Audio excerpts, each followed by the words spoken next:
Hola, un gusto recibirlos de nuevo. Este es el episodio número 2 de 5G en Latino. Bienvenidos, mi nombre es Carlos Guamán, director ejecutivo de ENE Consultores, y hoy vamos a tener un gran invitado una vez más. Buenas noches, Jesús. ¿Qué tal, Carlos? Me presento, soy Jesús Romo, director de Economía. Bienvenidos a esta edición de 5G Latino. Y bueno, pues hoy tenemos una entrevista con José Juan Haro, quien es director de negocio mayorista y asuntos públicos de Telefónica Hispanoamérica. José Juan, ¿qué tal te encuentras hoy? Muy bien, Jesús. Muchas gracias por la invitación. Pues a disposición. Gracias a ti por acceder a esta entrevista. Sabemos que tienes el tiempo un poquito encima, así es que procedamos con ello. Claro que sí. Vamos a conversar, por supuesto, sobre lo que se viene o lo que ya venimos observando y sobre todo desde la perspectiva de Telefónica Hispanoamérica en 5G en la región. Pero antes vale la pena entrar un poco en contexto. Lo primero, José Juan, si nos cuentas un poco sobre ti, es decir, qué tiempo llevas en la industria, en la compañía, tu formación académica, de pronto, profesional. Si nos cuentas un poco. Encantadísimo, Carlos. Bueno, lo primero que tendría que decir es que soy peruano. Estudié Derecho en la Pontificia Universidad Católica del Perú y luego una maestría en la Universidad de Chicago en los años 1999-2000. Cuando volví a mi país, después de la maestría, pues regresé a una consultora, trabajaba en Andersen y de allí pasé a Telefónica. Entré en Telefónica en la Secretaría General como abogado a cargo de pues, los litigios que teníamos con el Estado. Teníamos un conjunto de arbitrajes, disputas con operadores, un paquete bastante grande de controversias, ¿no? Eso pues era el año 2003 y parte del trabajo que me tocó hacer fue intentar resolver los problemas por la vía de la conciliación, del entendimiento, antes que seguir los procesos que teníamos abiertos, ¿no? Y empecé a meterme pues en las tripas de la compañía. En el año 2006 me invitaron a integrarme al negocio mayorista. Empecé encargándome de las negociaciones con los operadores, ya en la parte comercial. Después pasé un rato por el área de ingeniería, fui director de productos y servicios mayoristas y finalmente en el año 2009 ya me hice cargo de la vicepresidencia de estrategia, regulación y negocio mayorista de Telefónica del Perú. Desde el año 2011 estoy en Madrid en funciones corporativas y desde el año 2019, cuando se creó Telefónica Hispanoamérica, pues asumí la responsabilidad de negocio mayorista, regulación, sostenibilidad, asuntos públicos. Es un poquito mi historia en la compañía, o sea que tengo más o menos 20 años en la industria, ¿no? Cuando estabas estudiando, ¿te imaginabas que ibas a terminar en el ámbito de tecnología y telecomunicaciones? ¿Tenías ya algún llamado o fue algo a lo que llegaste ahí de pronto, ¿no? De casualidad, como muchos.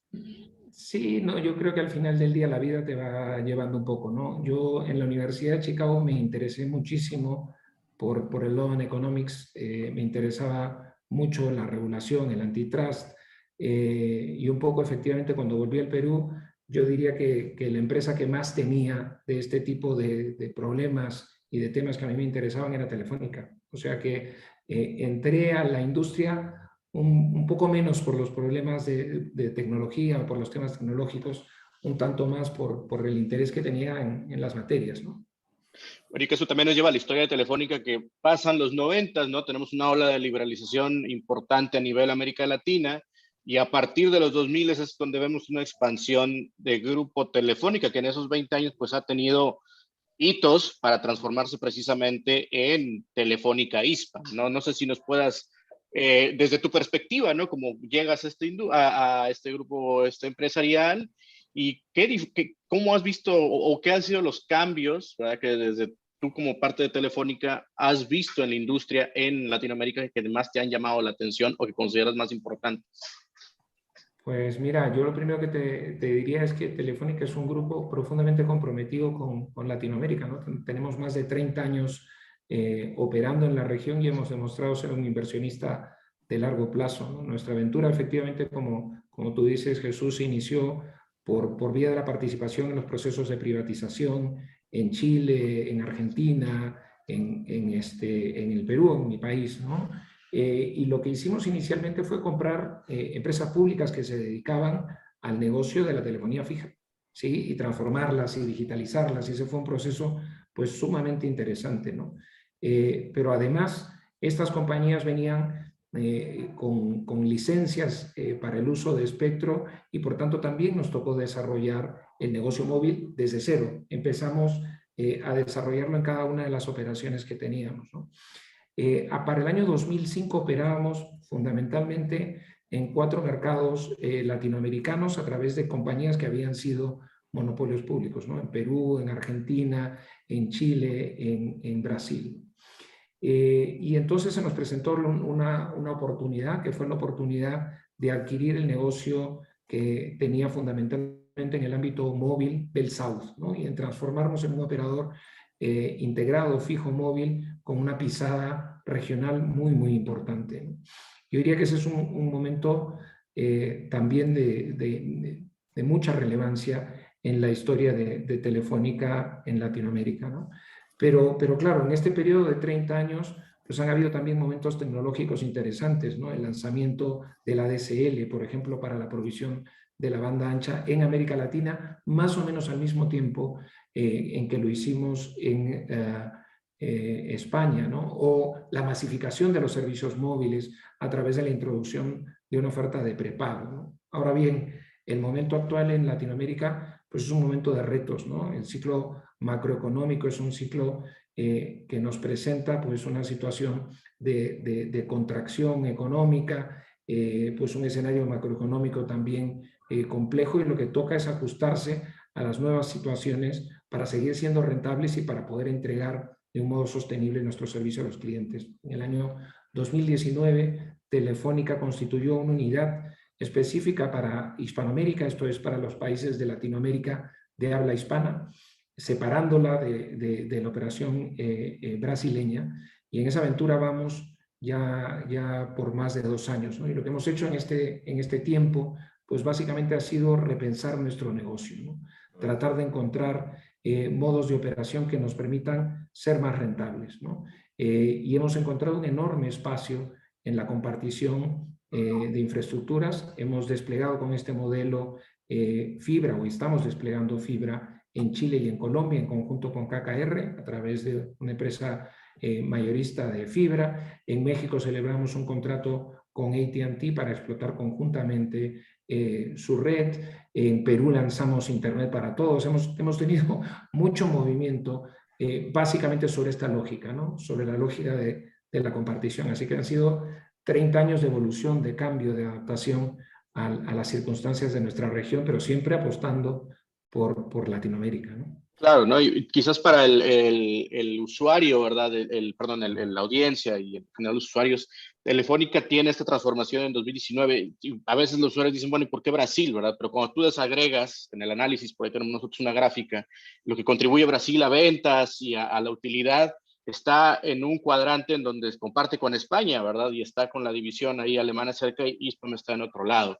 Ahora que mencionas algo muy importante que nos lleva a nuestro temario, creo, es la parte de Telefónica. Es una empresa que maneja varias tecnologías, ¿verdad? Fijas, móviles, incluso tiene elementos satelitales, pero en el ámbito móvil, que es en donde tratamos de centrarnos en este podcast, hay un tema o un momento en donde parece que estamos avanzando hacia 5G en América Latina, pero hay una oportunidad para 4G y ahí menciona, bueno, para 4G y en combinación con, por ejemplo, con tecnologías como fibra, en donde Telefónica tiene estas iniciativas, ¿verdad? Creo que en Perú, creo que en el ámbito móvil, ahí me gustaría que nos platicaras un poco más de Internet para Todos antes de pasar, si quieres, a los demás casos, ¿no? ¿Por qué está centrada en 4G y por qué es tan importante?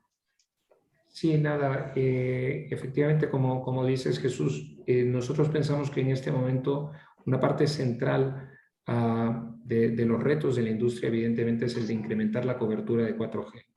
Y este es un proceso que, querámoslo o no, es todavía un proceso que se encuentra en marcha en la región, ¿no?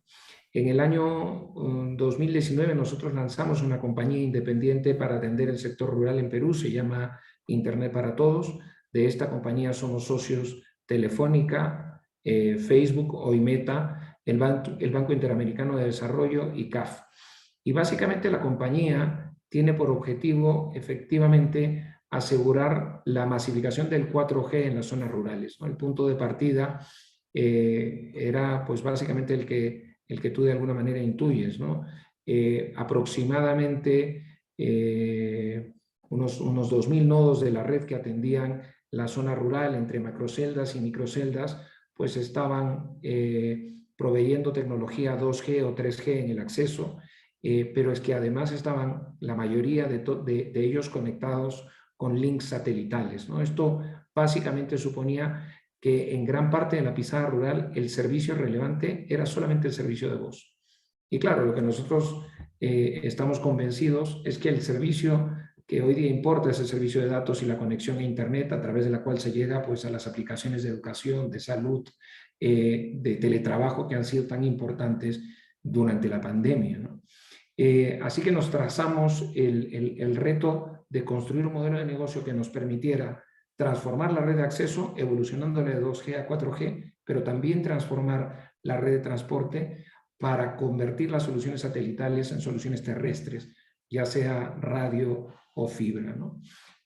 Así que en ese proceso vamos, ¿no? Cuando empezamos esto, calculábamos nosotros 4.5 millones de peruanos no conectados a servicios de datos móviles. Hoy día hemos conectado ya más o menos 13.000 localidades, más de 2.5 millones de peruanos que antes de la pandemia estaban desconectados. Y lo que más nos llena de orgullo además es que la infraestructura que estamos tendiendo no solo provee servicios mayoristas a Telefónica, sino también a otros operadores en el territorio peruano, ¿no? Sí, por supuesto. Lo que quería, a propósito de lo que has mencionado, José Juan, primero regresar por un instante a la forma en que sintetizaste la trayectoria de Telefónica en la región. Digamos que hemos ubicado un primer momento a inicios de la década de 1990, como mencionaba Jesús, un proceso muy intenso de apertura de mercado que conjugó con una estrategia a su vez de España como país de la expansión económica, de sus inversiones en mercados que le resulten afines y naturalmente por razones históricas América Latina le resultaba bastante afín.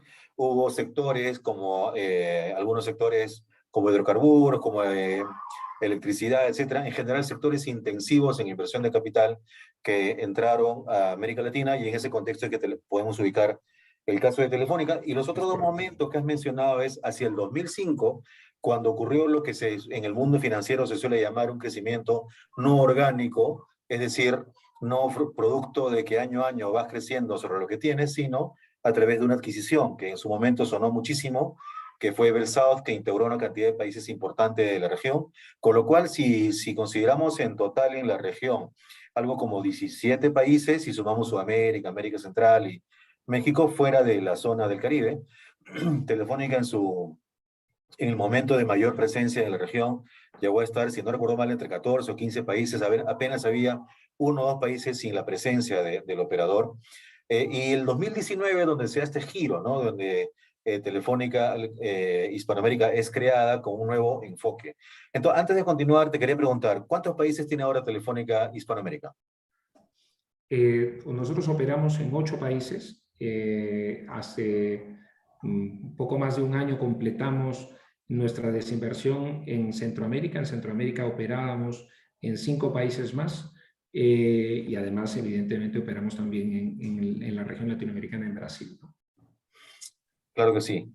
Y lo otro, has mencionado una serie de innovaciones, o sea, modelos de negocio innovadores que permiten, a partir del fundamento de la compartición, sostener un crecimiento en todo por ahora en 4G.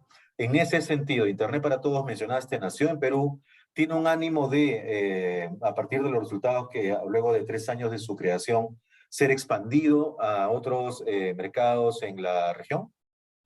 Sí, estamos explorando la idea de Internet para Todos, el concepto, y construyendo los casos de negocio en Colombia en este momento. Evidentemente, pues hay que adaptarse a la realidad de cada país, pero estamos convencidos de que hay una oportunidad a tener en cuenta en el sector rural, y además, evidentemente, las sociedades latinoamericanas, como decía, están exigiendo que se expanda la cobertura, ¿no? Esto es tan importante como expandir las carreteras, ¿no? Así que pues nos estamos haciendo cargo de eso, tratando de construir modelos de negocio que sean sostenibles, ¿no? Así que sí, ilusionados en la idea de poder expandirlo a la región, ¿no? Y en ese sentido, antes de pasarte la posta, Jesús, has mencionado algo fundamental, ¿no? La sostenibilidad. ¿Cómo sienten en Telefónica Hispanoamérica el rol de los estados en los diferentes países de la región en cuanto a la contribución con que esa sostenibilidad pueda ser una realidad? Bueno, aquí hay varios temas, ¿no? Lo primero, evidentemente, es que en el actual ciclo macro y político en nuestra región ha quedado en evidencia que hay un conjunto de demandas sociales de inclusión, no solamente en el tema de telecomunicaciones, sino en general de servicios públicos de los cuales las sociedades y los estados se tienen que hacer cargo, ¿no? Con lo cual, yo diría que hay una coincidencia muy, muy grande a nivel de los gobiernos en la necesidad de expandir la cobertura de los servicios de telecomunicaciones como vía para llevar otros servicios relevantes, decíamos educación, salud, pues inclusión financiera a la mayor parte de la población. El tema es que evidentemente no siempre los objetivos, no siempre la coincidencia de objetivos lleva a coincidencias en las políticas, ¿no? Y allí donde los estados pues declaran la necesidad de expandir la cobertura al mismo tiempo, incrementan sus expectativas recaudatorias sobre el sector, ¿no? Y nos encontramos con situaciones extremas en donde, por ejemplo, el espectro, que es el recurso que necesitamos para atender redes móviles, pues se intenta colocar a unos precios exorbitantes que hacen imposibles la construcción de casos de negocio o pues situaciones en donde existen tributos particulares, y ahí podemos contar muchas historias, ¿no es cierto?, que se imponen sobre el sector de las telecomunicaciones, ¿no? El caso, por mencionar solo uno, del IEPS, por ejemplo, en México, o el tributo a la seguridad que en su momento se creó en El Salvador, y cosas por el estilo, ¿no? Entonces, sí que pensamos que existe, como decía, una coincidencia de propósito, pero es necesario, es muy relevante fomentar la conversación público-privada para encontrar mecanismos que nos permitan, como bien decías, Carlos, construir negocios sostenibles, ¿no? ¿Esto qué significa? Pues que el capital que se invierte en el desarrollo de las redes pueda generar la rentabilidad que nuestros accionistas requieren, pues, para poder financiar el negocio. Claro que sí. Sí, y fíjate, ahorita que mencionabas el tema del espectro y los costos y cómo se cobra y cuánto se cobra, fíjate cómo todo nos hace volver un poquito al pasado, ¿no? Las oleadas de políticas públicas que hemos tenido en América Latina, oleadas de política que es liberalizamos en los 90, ¿no? Apertura del mercado, luego viene como que un poco de competencia económica y ahora como que el mandato o nuevas políticas públicas van enfocadas en acceso y sin duda contemplan una diversidad de tecnologías, satélites, acceso fijo, pero parece que no todos los gobiernos tienen el mismo enfoque con respecto a lo móvil y esto nos lleva a hablar del tema de los altos costos del espectro, que es un factor para que Telefónica, a través de la compartición, que es un tema que creo que va a ser recurrente en esta conversación, pues ha encontrado una nueva manera de ser sostenible en México, ¿no? El acuerdo de MOSN, ¿verdad? De compartición bueno, acceder a la red radioeléctrica de AT&T,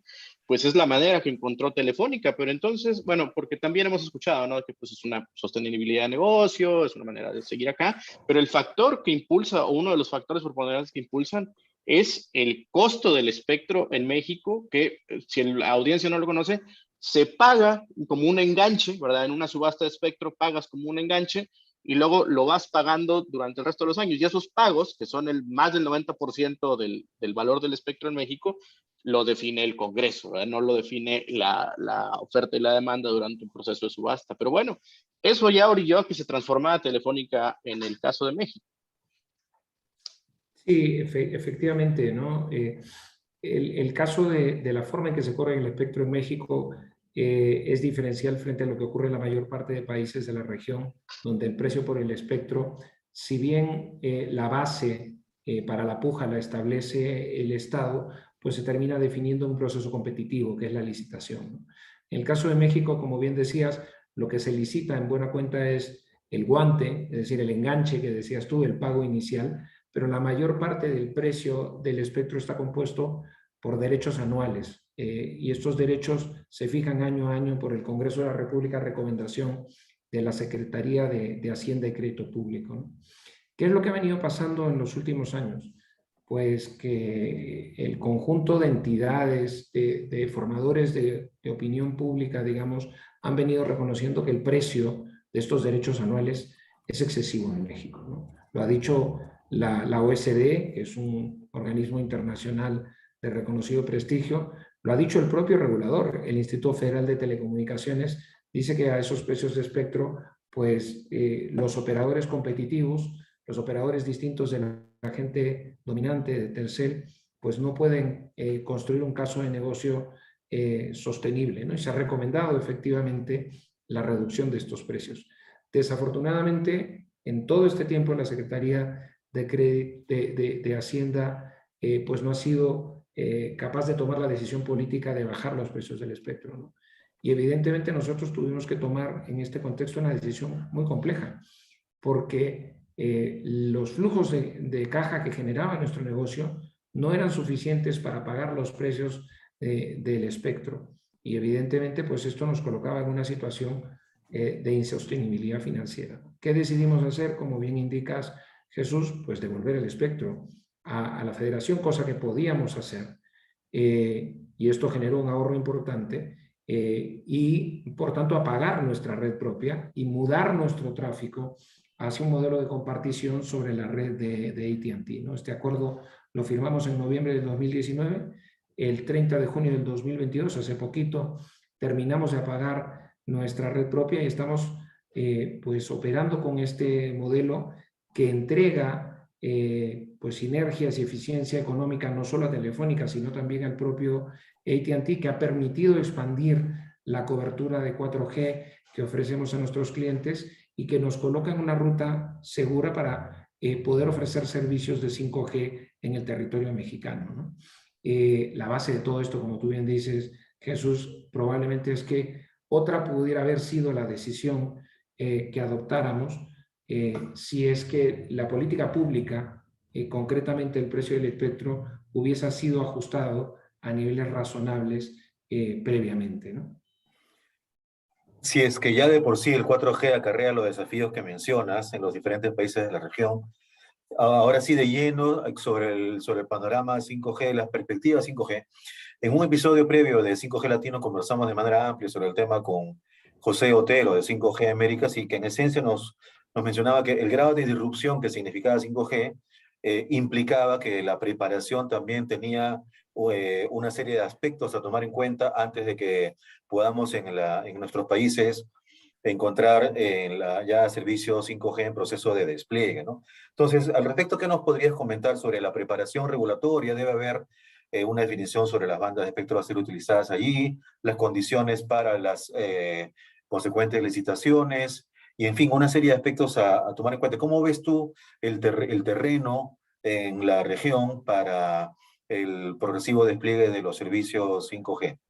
Y renovaciones de espectro también, ahí meto un poco la cuchara, también, es parte. Bueno, hay varias cosas aquí, ¿no? Lo primero que mencionaban, pues efectivamente son definiciones sobre espectro. Yo diría que la primera banda que en este momento se está licitando o atribuyendo, según que fuera el caso, para el despliegue de servicios 5G, es la banda de 3.5 GHz, ¿no? Ahora, esta es una banda que no se encuentra limpia en todos los países en donde existían servicios legados previos, ¿no? Se otorgaron concesiones en el pasado para servicios de acceso fijo. Básicamente WiMAX. allí en esa banda se desplegó el WIPEL en primer lugar, efectivamente hubieron también despliegues de WiMAX, en fin, bandas que tienen usos previos, ¿no? ¿Qué nos parece que es importante en este caso? Pues lo que nos parece que es importante es garantizar una adecuada limpieza de esa banda que entregue suficiente ancho de banda para los potenciales operadores como para poder desarrollar redes robustas de 5G, ¿no? Hablamos cuando menos de entre 80 y 100 MHz contiguos.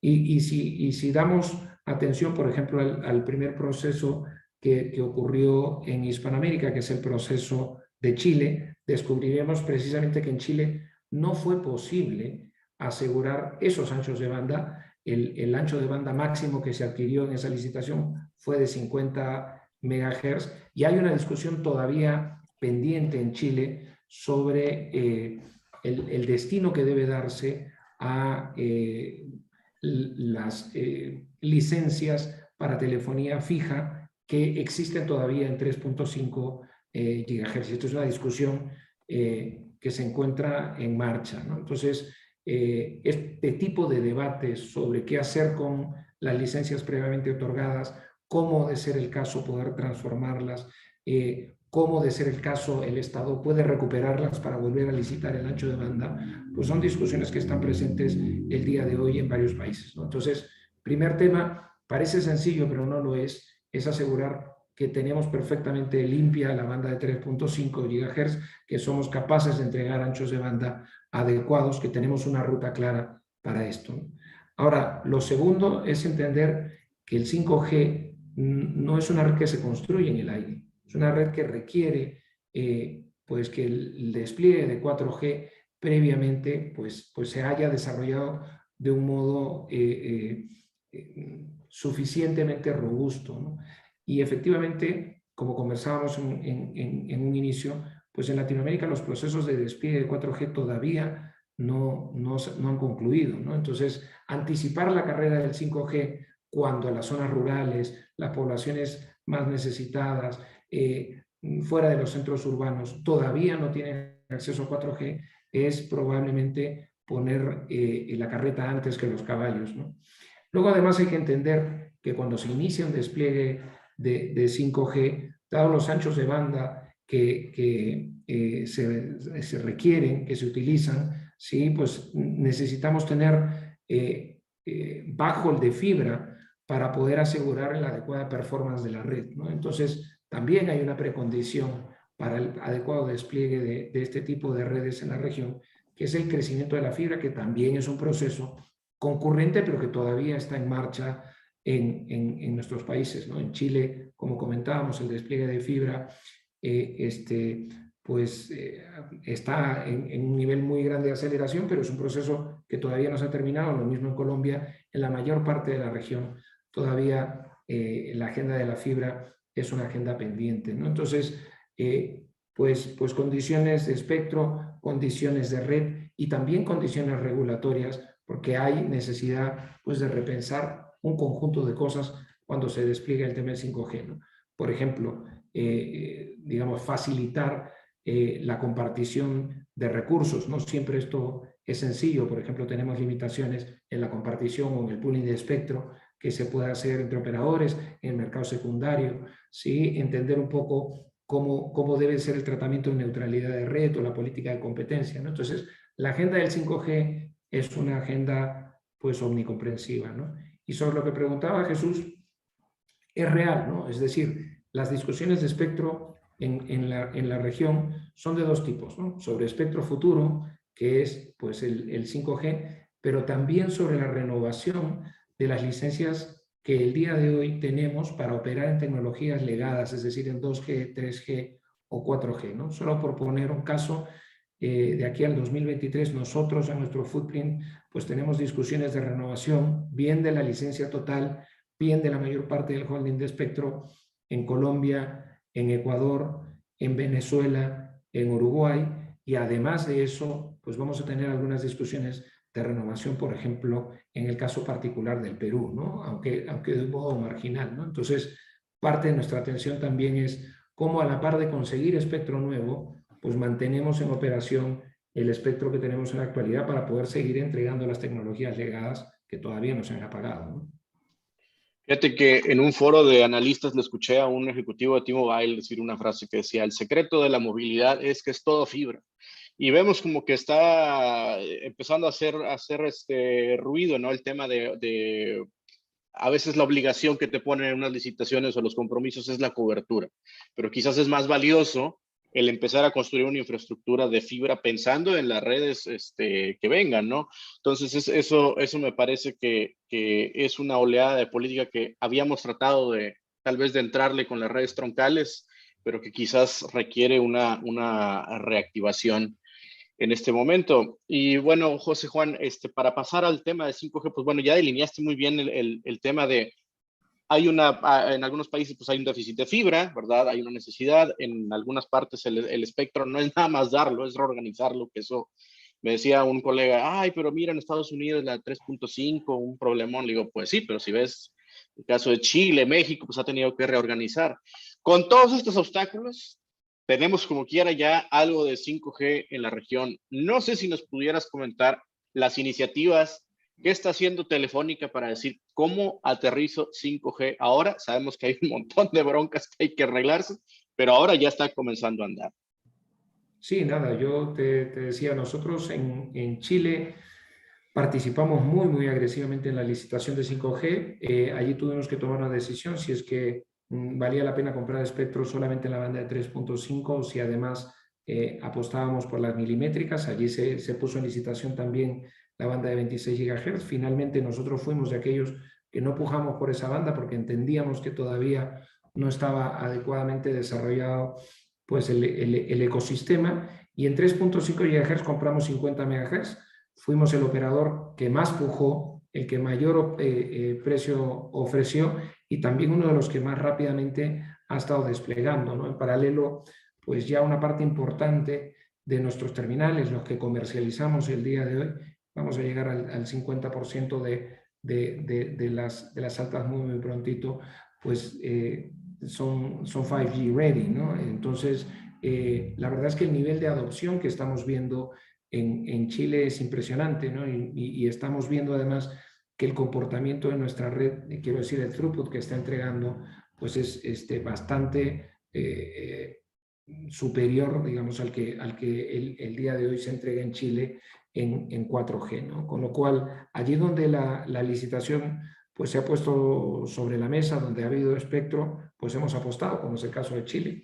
En el caso del Perú, han habido algunas disposiciones regulatorias que han permitido la utilización de espectro inicialmente pues otorgado para otros fines, para propósitos del 5G. Estamos en un periodo de exploración allí, que yo diría es más o menos como el resto de la industria. Todavía hay un conjunto de definiciones que se tienen que adoptar de cara a la licitación de bandas de espectro para 5G en Perú.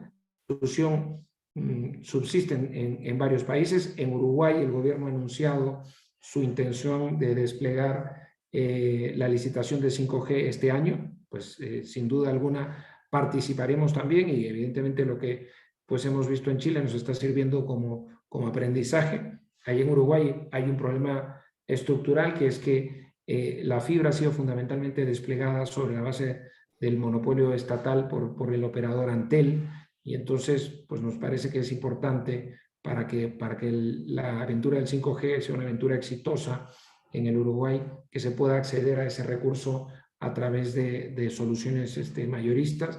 Mencionabas tú el caso, Jesús, de México, donde efectivamente se produjo una reorganización del espectro y donde Telcel lanzó ya 5G, luego seguido por AT&T. Nosotros, sobre la base de nuestro acuerdo con AT&T, pues también tendremos acceso a esta tecnología, con lo cual, si te vas dando cuenta, en todo el footprint se van pintando distintas opciones. Ahora, es capital gestionar el timing, ¿no? Como decíamos, la agenda del 4G todavía no está concluida, la fibra es una precondición. Evidentemente, pues allí donde haya licitaciones, consideraremos cada uno de los casos y mantenemos nuestro interés en la región, pero hay que ser cautos y no acelerar artificialmente un proceso que puede distraer recursos valiosos de CAPEX que pueden destinarse a tecnologías que los clientes están demandando el día de hoy de un modo más intenso, ¿no? Bien, tenemos el tiempo justo para ir concluyendo esta interesantísima conversación, José Juan. Y además sabemos que por tu agenda de responsabilidades andas siempre con un pie en el avión. Pero sí sería importante, como para ir concluyendo, la perspectiva sobre, ya del lado de quienes, del consumo futuro 5G, ¿qué es lo que los países pueden esperar? El 5G va a ser realmente mucho más industrial, es decir, para la actividad económica, para la actividad empresarial, o de alguna forma está previsto la mirada que tienen en Telefónica Hispanoamérica sobre la posibilidad de que también llegue al segmento de consumo, al de las personas, tal como ocurrió con la evolución que hemos visto del 2, 3 y 4G. ¿Cuál es la mirada que ustedes tienen al respecto? Vinculada, por supuesto, con la sostenibilidad, porque sabemos que en la medida en que las infraestructuras van a tener que alcanzar unas dimensiones inéditas y toda una escala de operación también bastante significativa, por lo tanto inversiones significativas, la sostenibilidad es un aspecto crítico para lo que se venga más allá de toda la preparación regulatoria que hemos mencionado hasta ahora. En ese sentido, ¿cómo ve este aspecto de la sostenibilidad en cuanto al consumo? Si va a ser mucho más industrial, si también va a ser a nivel de personas. ¿Cuál es la mirada que nos puedes compartir? Sí, nada, nosotros el día de hoy tenemos redes como Grupo Telefónica comercialmente activas en Chile, en Brasil, ¿sí? Y digamos, la estrategia de comercialización que estamos siguiendo pues está fundada no solamente en el B2B, sino también en el B2C, ¿no? O sea, nosotros comercializamos la tecnología, es el caso también de otras empresas operando en Latinoamérica, pues a consumidores finales, por supuesto, y también en el segmento B2B, ¿no? Pero es que esto va de más cosas que brindar la mera conectividad, ¿no? Esto no se trata simplemente de tener más velocidad o mayor ancho de banda para poder acceder, no sé, a Facebook, a Google, a YouTube, a Netflix, ¿no? Esto se trata de poder aprovechar las capacidades que la tecnología nos brinda para hacer network slicing, para construir, digamos, calidades de servicio diferenciadas, para poder entregar pues algunas prestaciones de red, por ejemplo, baja latencia, que son necesarias para la utilización de determinadas aplicaciones, ¿no? El tema es que los modelos de negocio de cómo monetizar este tipo de usos del 5G, que yo creo que son la verdadera revolución, el diferencial, todavía están en construcción. Y esta es, digamos, la promesa incumplida todavía, la promesa pendiente de nuestra industria, ¿no? El reto es que allí donde entreguemos pues, soluciones de 5G privado, por ejemplo, para la industria, o integramos una aplicación específica para un uso industrial de latencia baja, ¿no? Para pues, la teledirección, el telemando o lo que fuera, pues seamos capaces de monetizar eso. Yo creo que estamos en el proceso, todavía no es lo que estamos viendo en los usos iniciales del 5G. Los usos iniciales del 5G pues son todavía de conectividad pura, pero estamos en ese proceso, ¿no? Claro que sí. Muy bien, José Juan. Con eso podemos ir concluyendo, pero sí, no quisiéramos pues dejar de consultarte si tienes alguna idea o reflexión final con la que podríamos redondear la conversación. Pues solamente, Carlos y Jesús, agradecerle por la oportunidad. Creo que es importante pues, lo que están haciendo ustedes, ¿no? Que es suscitando la conversación sobre la agenda pendiente y en particular en el tema del 5G, ¿no? Así que nada más que eso, enormemente agradecido y les envío un abrazo. Igualmente, José Juan, muchas gracias, muchas gracias. Muy bien, a todos a quienes nos han acompañado les agradecemos y nos encontramos en un próximo episodio. No sin antes recordarles que invitarles a que nos puedan seguir en las redes, en YouTube y también en Spotify. Nos encontramos en una próxima edición. Hasta pronto.